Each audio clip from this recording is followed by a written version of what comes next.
Welcome back to the Be Ruthless Show. I'm your host, Sam Ruth, and joining me today is Jason Wendroff-Rawnicki. He is a somatic grief therapist, certified yoga educator, master's in psychology, and döTERRA essential oil gold leaders who's passionate about facilitating transformation and committed to empowering individuals and families with simple and effective tools to naturally manage their mental, emotional, and physical health. Entrepreneur and business owner since 2000 and co-founder of Shine Yoga Center in New Jersey, Jason draws on over 20 years of experience living a holistic lifestyle, incorporating yoga, meditation, essential oils, healthy eating, conscious communication, and authentic relationships to help guide you to a place of greater joy and self-awareness so that you can make healthier, more fulfilling choices in your life. He travels nationally and internationally, leading classes, workshops, retreats, and educating about the way grief is stored in the body and how to release it. In June of 1998, he lost his sister Lauren in a car accident. Knowing that he needed more than talk therapy to deal with his grief, Jason turned toward a body-centered approach. Yoga, meditation, mindfulness, healthy lifestyle, and essential oils became that path towards recovery. In his somatic grief therapy, Jason believes in physiology first when dealing with grief. The issues are trapped in the tissues. When we change our physical state, we have the energy to do the mental and emotional work needed to bring hope back into our lives. I love that. Thank you so much for being here. Thank you so much for having me, Sam. I've been looking forward to having this conversation because I think it's a really important conversation to have. Such an important conversation. I do not think people understand this. We're not taught. No, absolutely. And even in the mental health field, like we're so used to like dealing with what we think and what we feel, but how is that related to our body and the actions that we're taking? So many people are thinking in one way, but acting in a different way. And how do we connect those two things? And I always say to my clients, if somebody heard me talking to you about hydrating, they might think I'm crazy. Like, what does this have to do with major loss and trauma? But it's so true that exactly what you have at the end of your bio, that we are better equipped to handle the emotional nightmare that we're dealing with. Well, and the thing is, if lifestyle can affect all the organs in the body, because it does, why not the brain? If our brain is starving of nutrition and hydration and vitamins and minerals and movement, then if it's depleted of all that stuff, how can it function optimally? It can't. And so if we start there from that realm, get the brain healthy, and then all of the emotional and mental work becomes a little bit easier. Not that I don't want to say easy, but easier because you've got a brain that's functioning properly. And people don't recognize until it happens to you. I'm in the field. I was working with loss and grief my entire career. Yep. So I knew the brain changed, but until I lived it, I did not understand how much. Well, and the thing is because I really want to I want to make sure that it's not just the educational piece, but to bring in my own grief story into the conversation. That's how I wound up dealing with my grief, unknowing it at the time, right? So when I first lost my sister, I lost her in 1998. And at that point, there were really only two options when it came to therapy. It was like psychoanalysis or cognitive behavioral. And neither of those were equipped to deal with what I was dealing with. I knew I didn't have to go back and look at my parents and my relationship with them to know that my sister's death changed everything for me. It shifted my identity. It changed the way I thought. It changed all of these things. And my behavior shifted also because she died. And I knew I was now needing to create different patterns. So the talk therapy was only going to take me so far. And in fact, that's kind of why I left the mental health field altogether, was because there was something missing. And it was that connection to the body. That's the thing. And because I was already practicing yoga, I was already meditating before she passed. And then when she died, and visualizing, like, that kind of stuff. And I was like, this is what got me, this is what allowed me to move through my grief, is that physiology first. Like, how do I deal with my body first? And then from that place, deal with my mind and my emotions. Well, and another piece of that, people do not recognize so many who experience a loss will develop a mental health issue. It might not last long term. Right. But depression and anxiety come with grief. So absolutely. You know, you were already doing those things. Many other people are not. I did not. I laughed at them, right? I really did. But I was in so much pain, I was willing to try anything. And suddenly they never worked before. Right. But in that much pain, slowing down and meditating and visualizing had a whole new meaning. Well, and the thing too is that they're showing these lifestyle changes. Like even the director of the Harvard Medical's the psychiatric program at Harvard Medical School has research to show that changing your diet can change even some severe mental health issues like schizophrenia, like depression, like anxiety. So dietary changes, I mean, like something simple, like, and we could get very complex about it. I think we love to, I'm going to change everything. But if you can just make one simple change, one simple adjustment, and then those small adjustments compound over time so that you don't get yourself too overwhelmed. And anyone going through job loss, a move, think back to how you felt. Did you have aches and pains? I mean, the majority of my clients end up having something, and it isn't a physical injury that happened due to something else. So they go together. Well, and it doesn't even have to be even necessarily a job loss, but a job that you hate, right? Like I know some people who wake up every morning that they're in pain. They struggle getting out of bed. They're crying every night. I have a couple people very close to me. And then all of a sudden they change jobs and all of those things disappear. So, you know, like if you start to pay attention to your body, it'll tell you what the next move is, you know, like that. That's what's the importance of really listening in to the body itself. I wish that was a class in like first or second grade, because honest to God, I argued that away my entire life. Right. Yeah. Like we do get clues from our body. Oh, yep. All the time. I would be listening to the humans. Right. And a lot of the things that the humans tell us are just from their own perspective, and they may have nothing to do with us, right? We're all trained by people, and you know, we just have to listen to our own inner guidance and our own bodies and telling us what our next step is. Like, what do I have to do right now in this moment to allow myself to move forward? We are involved in a project together. You're one of the authors in Faces of Grief, and you talked about something really important on one of our calls that is a little bit of a side note, but you talked about what happens when you lose a sibling. Yes. Right. Because what happens is that our grief as a sibling is very invalidated and almost takes a secondary fiddle to our parents, to all the other types of grief. And even though people say, there's no hierarchy in grief, there really is a hierarchy in grief. Like if you kind of look at it, a lot of people in the grief world my grief is worse than your grief. And like, they do that like hierarchy thing.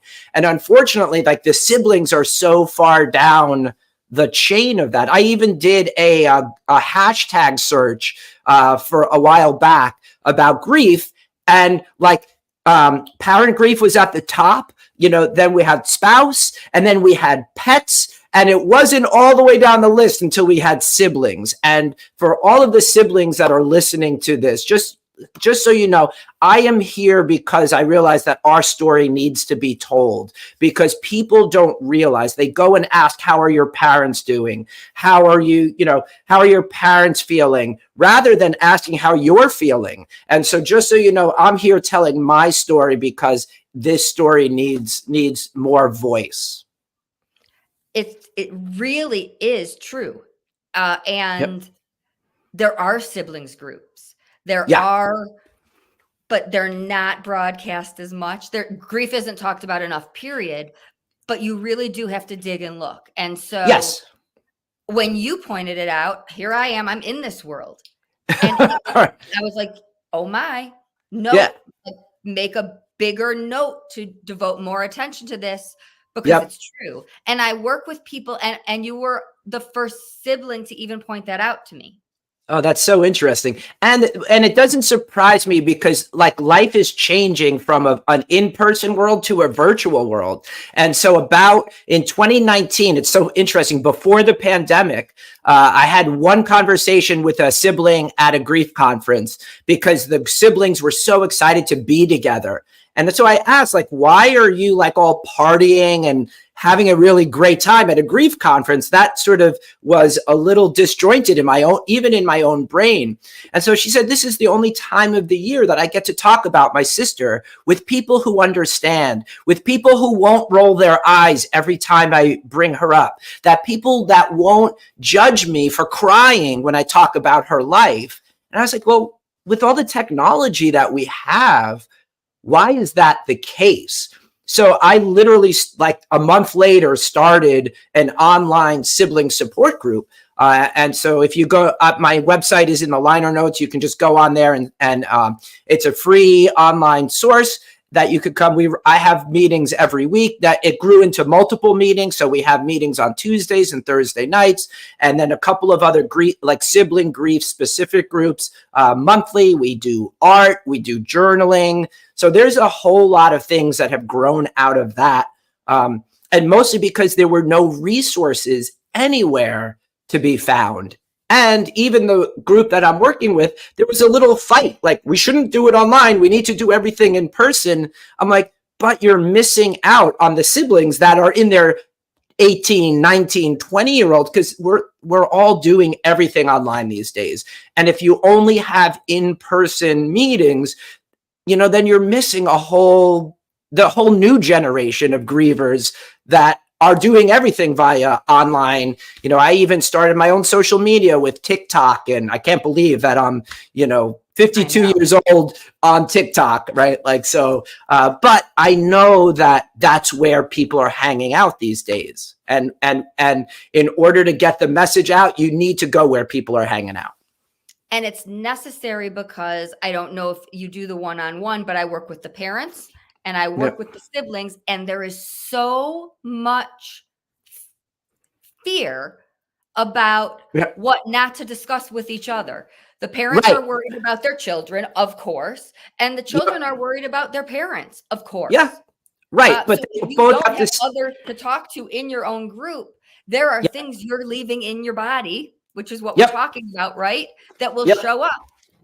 Yep. Well, right. And you said worried, right? Like the idea, the emotion of worry, and that gets stored like so easily in that fear, and worry gets trapped.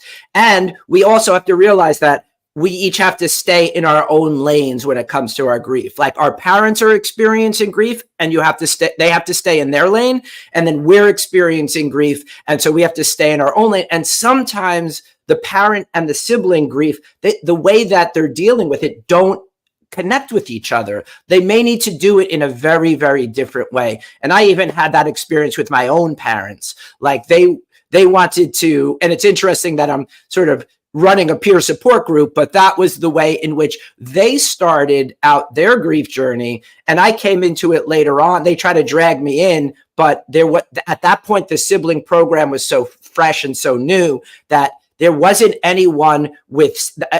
any seasoned siblings or siblings with years of experience. Everybody lost their sibling at that point within the year. And I'm like, what am I going to learn? We're all just fumbling around. I couldn't find that hope. And then once I'm like, oh, I want to be the person that I wished I had 25 years ago. And so that's what brought me into now started off with peer support, and now I'm doing one-on-one work with people to get them to release that grief from inside the cells. And I'm also in the process of creating like a group. I actually saw your membership program and I said, oh, I really love that model. So I'm, and I have a couple other people that I know that are sort of in that model. So, that's kind of the direction I'm sort of moving in I love working one-on-one with people because we have to understand the patterns of behavior that happen and how it gets trapped in the body. And then also I want to do a bunch of group work too. So that's sort of my evolution. Talk about finding the right person. Yeah. That's important. Absolutely. That's really important. And you have a wealth of knowledge. And I just did a talk earlier, an hour ago in my group saying, right. You can reach out to me if you need a male. I'll help you find that person. It's better than not reaching out and keeping it in and suffering. Yes. Right? You don't have to work with me, but you still can get it out. Well, and I think that's the importance of reaching out and connecting with community. So many people that are grieving feel that they have to do it alone, or I've got this, or they have trouble reaching out for help. And even in my own grief journey, I couldn't do it alone. There were a lot of things that I could do by myself, like I was practicing yoga and all that stuff. But having that community is really critical. Having the one guide that's going to help you through all of the noise, because like you said earlier, we get our advice from human beings rather than from our own intuition. And so you have to find that right person that's going to not just tell you what to think or spoon feed you, but allow you to find the answers from inside. And that is the key. And that's the thing that really, I needed to get off the sidelines from grief support into doing it more professionally, because I would listen to some of my bereaved siblings and the advice that their therapists were giving. And I was like, that's not serving them at all. I would watch them week after week coming in with the same story over and just like cycling. I'm like, without really moving forward. And I'm like, we've been on meetings for a year. You should be like, at least at my own therapist head, you should be moving forward rather than staying in the same spot that you were a year ago. And so that's what I had to jump in. And I'm like, all right, I have to get off the sidelines and intervene and make myself available and teach people really how to live a healthy lifestyle while they're dealing with their grief so that their bodies can really be in prime shape. Where can people...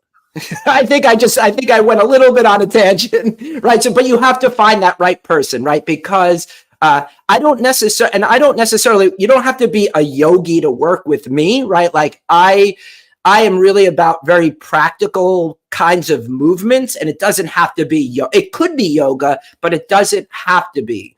The best thing that you can do is the thing that you are going to do. So even if it's just going for a little walk or, putting on a little music and just swaying or moving your body in a very gentle way, that's really what it's about. It's really kind of more functional than following, you have to do an hour of yoga and sit down for 2 hours and meditate, right? Like we have to build it into what we're already doing, because so many of us are so busy with other things that, I don't have time, but you have to make time. You have to carve it in somehow. And so we, always finding a way of doing that is really critical. Point. I'm sure you don't say all of your clients don't have to use oils.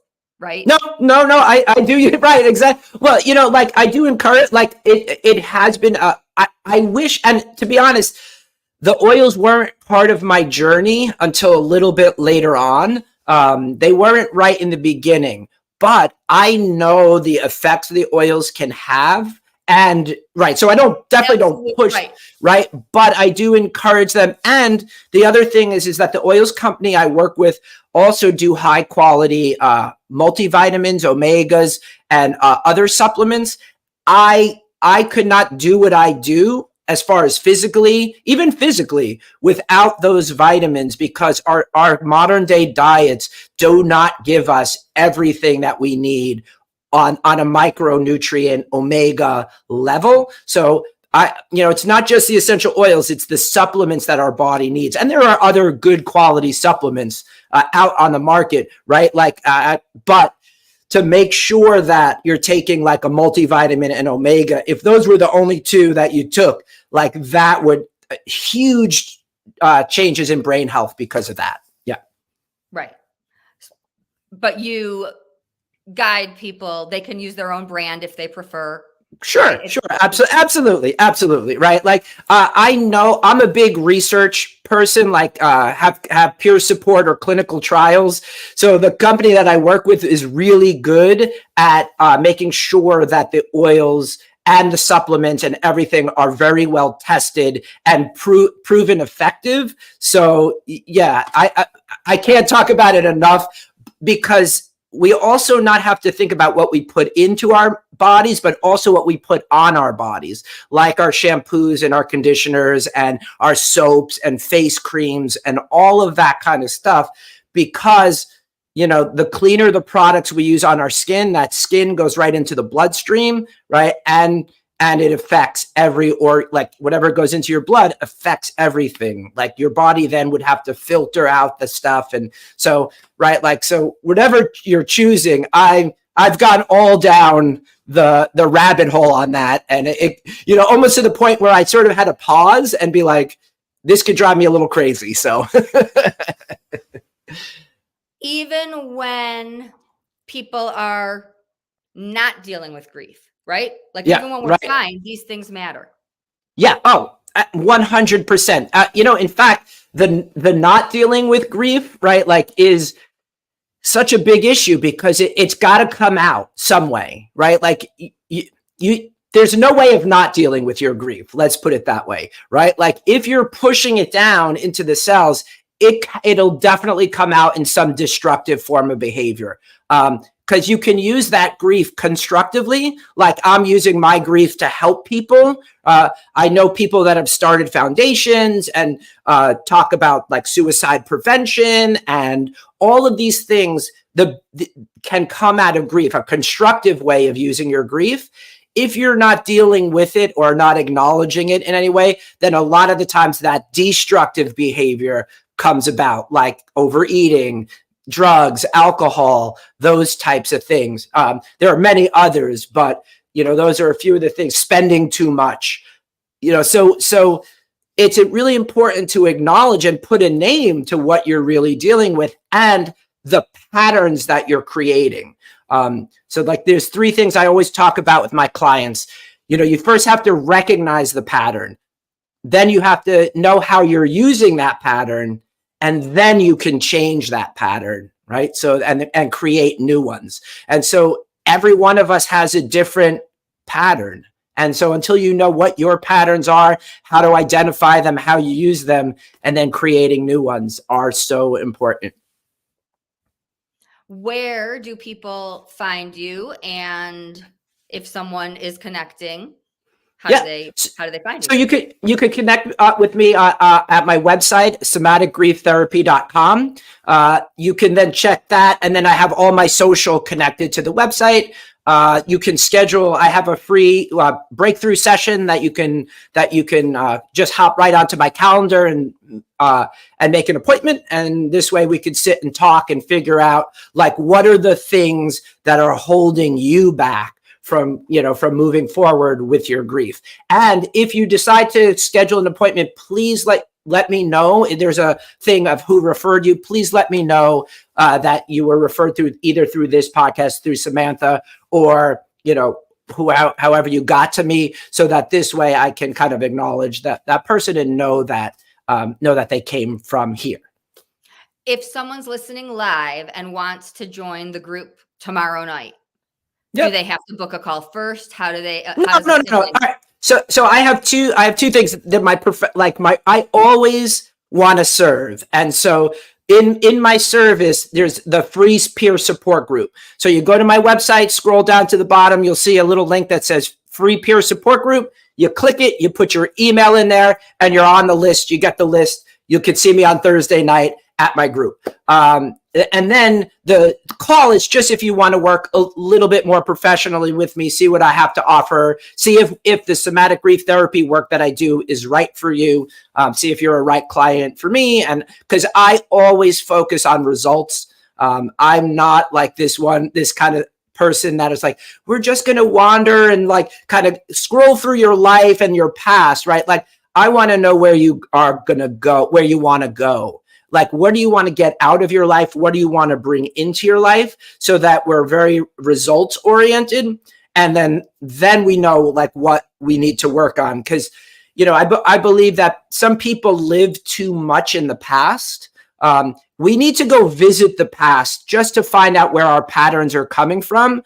But all of our patterns show up in the present moment, how we're dealing with life right here and now, so that we have a vision for the future and how to connect where you are now from where you want to go. So my clients have absolutely no idea how to answer that question when they no, that's a future pacing thing, right? Like, we have to understand where we are right now, and then usually it takes, I don't know, 3-6 months or longer to get to that future. Like, because most of the time we just have to be aware of where we are now so that we can make those adjustments. And there's, I always talk about 2 types of tools that I teach. One is a reactive tool. So when grief gives you a little punch in the gut, you have tools that you can like switch it around. But then there are the proactive tools, the rituals that you do every single day to keep you in a positive state, to keep you in a peak state, so that this way, when the grief comes, you're already coming from it from an empowered, resourceful place. If you wait until the grief punches you in the gut, it's usually too late. It's tough to recover. You know, it's happened to me where it's like all of a sudden I smell something or I see something or the song comes on the radio and I'm a mess, right? If I hadn't done my work beforehand, then it would just destroy me. But because I'm already resourceful, I'm already in a spot, I can see the beauty in it. I can see the connection between me and my sister when I hear Don't Go Chasing Waterfalls on the radio, or like some of her favorite songs. I can recognize that she's communicating with me, right? But it's doing those proactive things every single day. And I still do those things today. Like this morning, I woke up, I exercised. Well, actually, I didn't exercise this morning. I rested, but I did like I drank my lemon water and I did some incantations and I did all of my morning rituals to keep me in that peak state, so that if life is going to happen, life is, you know, I'm going to be sad, I'm going to be angry, I'm going to be upset. But if I'm resourceful to start the day, then I can deal with those with a little bit more grace and a little bit more compassion for myself. I love that you just said, you know, that it's a communication with you and your sister. Other people might say, you know, oh, you guys are just making yourselves feel better. And I am perfectly okay with that. I'm supposed to visit my family tomorrow, and we're getting a huge storm in Colorado. So about an hour ago, maybe hour and a half or so ago, I got a notification that my flight's canceled. Right. So I was like, not a happy camper, right? So literally, I'm just saying, Jim just doesn't want me to go this weekend. He just doesn't want me to go right now. And literally, as I was doing my live, I said, you know what? His friends, some of his best friends are actually, they were supposed to be, they are out of town. They still think they're 20 and they go to Chicago for St. Patrick's Day. So as sad as I am, I really want to go. I need to see my family right now. Right. I'll get to see them. You know, whether I go in a week or two, Jim clearly wants me to see his guys, right? Like if it is me making myself feel better, I'm okay with that. But I always immediately go to Jim. Like, okay, Jim, universe, like what, somehow or another, you're looking out for me here.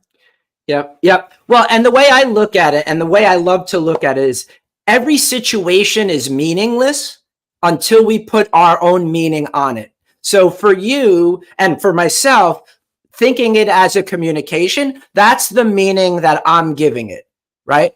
And the person who says, well, you're just making yourself feel better, right? That's the meaning that they give any communication between their siblings. So we're both correct, but the meaning that I give it and you give it is different than someone that fights against it. And listen, it's just like, I think it was Henry Ford said, whether you believe you can or you believe you can't, you're always right, right?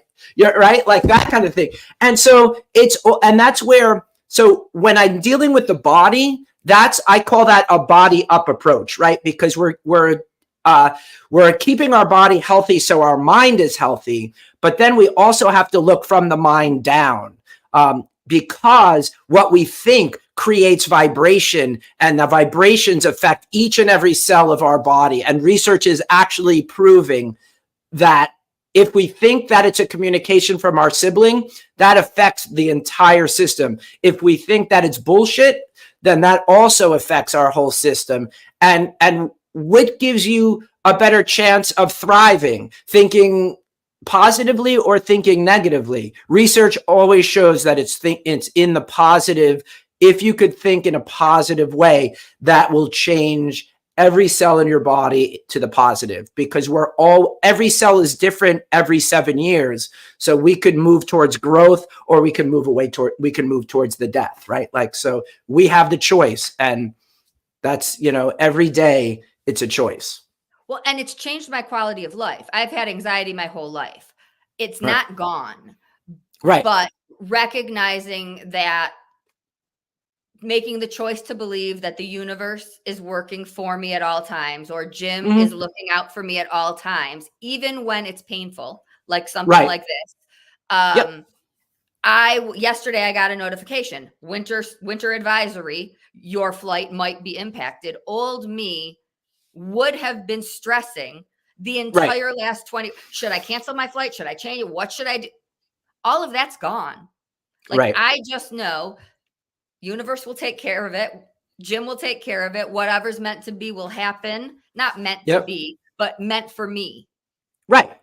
Well, and I always say, like, if you fight against reality, you're going to be in pain.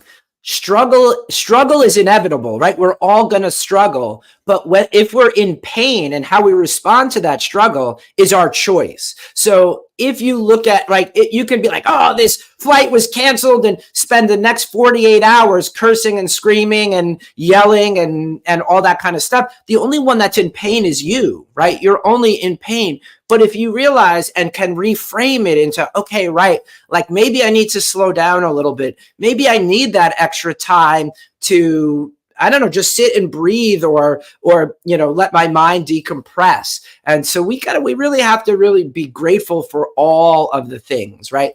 And when we can accept things as they are, all those should-haves, could-haves, would-haves, and in grief, it's so obvious. Oh, my sister should be alive.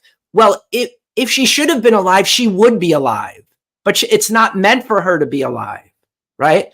It's meant for me. Her passing was her journey. Me learning to deal with her passing is my journey. And so if I can look at the gifts that has brought me, then there's so many beautiful things in my life that happened out of her death. And so I have to look at those. And it's not I'm not being toxically positive in I'm always happy. Right. No, but I have to, and it sometimes takes a little work. I have to work through things when those frustrations come up, but the quicker I work through it, the quicker I can get back to moving on with my vision, mission, and purpose.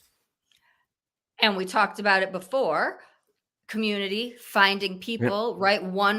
Some of the things on my journey that I am so grateful for are the people I have in my life. I wouldn't know you, right? Yeah, exactly. I miss Jim every second, but I have amazing people in my world that I really am so grateful for all the time. You're someone I can't wait until we're in person, that is changing the world, doing great things. And so those are choices and mindset shifts that we have to make. But those of you that are still in the pain, still in the really deep hurt, it isn't easy. I remember the moment I let that first person in, and think like, oh my God, I'm talking to a human. I wouldn't know you. There are people in my life that I'm so grateful for. So it can be virtual. It can be so many different ways. Letting people in further along in whatever your loss is really a big part of the path to healing. Yeah. And it may not be the people that you think. We have, like, sometimes we have this notion that, oh, it's got to be all the close friends and family. In fact, sometimes it's someone that you don't even know yet. Right. So and there are people that, like, I don't go to my parents to talk about my grief. We talk about Lauren's life for sure, but I knew I couldn't go to them because I was staying in my lane. They had to deal with their grief. I have to deal with my grief in the way that's right for me. Right. So the bereaved sibling group that I'm now part of, like, really, we have an amazing group of siblings that they even find grief buddies. Like, I always recommend finding a grief buddy, which is someone that you can call in the middle of the night at 2 a.m. at, 5 o'clock in the morning when you're like curled up in a ball and don't know what to do.